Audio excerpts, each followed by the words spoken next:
Dirt کی بھائی case اور FIA NCCIA افسران کے استعفوں کی کہانی۔ ایک جامع خلاصہ پاکستان کے معروف یوٹیوبر اسعد الرحمان المعروف ڈرکی بھائی کی گرفتاری کے بعد ملک میں ایک بڑا انتظامی اور قانونی بحران سامنے آیا، جس نے فیڈرل انویسٹیگیشن ایجنسی FIA اور اس کے ذیلی ادارے national cyber crime investigation agency NCIA کو شدید تنقید کی زد میں لا دیا۔ یہ معاملہ اس وقت شروع ہوا جب ڈرکی بھائی کو آن لائن بیٹنگ اور منی لانڈرنگ کے الزامات کے تحت گرفتار کیا گیا۔ دوران حراست ڈرکی بھائی نے NCCIA کے بعد افسران پر تشدد، غیر قانونی دباؤ اور بھاری رشوت طلب کرنے کے سنگین الزامات عائد کیے۔ ان الزامات نے میڈیا، عوام اور ریاستی اداروں کو چونکا دیا۔ معاملے کی سنگینی کو دیکھتے ہوئے FIA نے اندرونی تحقیقات کا آغاز کیا، جس میں یہ انکشاف ہوا کہ کئی افسران واقعی اختیارات کے ناجائز استعمال، رشوت خوری اور کرپشن میں ملوث پائے گئے۔ تحقیقات کے دوران لاکھوں اور کروڑوں روپے کی رقوم برآمد ہونے کی اطلاعات بھی سامنے آئیں۔ ہارڈ اسٹافوں کی لہر تحقیقات کے دباؤ کے نتیجے میں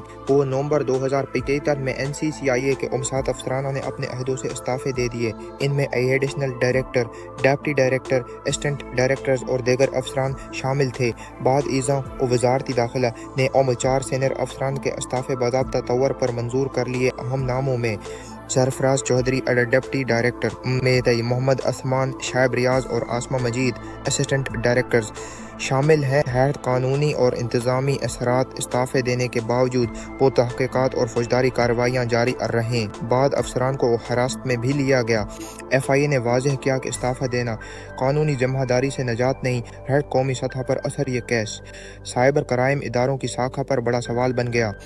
حکومتی اداروں میں احتساب کی ضرورت کو اجاگر کیا۔ عوام میں یہ پیغام گیا کہ طاقتور افسران بھی قانون سے باداتر نہیں ہے۔ نتیجہ ڈرکی بھائی کیس محض ایک یوٹیوبر کا معاملہ نہیں رہا، بلکہ یہ ریاستی اداروں میں کرپشن کے خلاف ایک ٹیسٹ کیس بن گیا، جس کے نتیجے میں بڑے افسران کو استعفے دینا پڑے اور FIA NCCIA میں اصلاحات پر سنجیدہ بحث شروع ہوئی۔ یہ واقعہ مستقبل میں شفاف تحقیقات، انسانی حقوق کے تحفظ اور ادارہ جاتی احتساب کے لیے ایک اہم مثال بن چکا ہے۔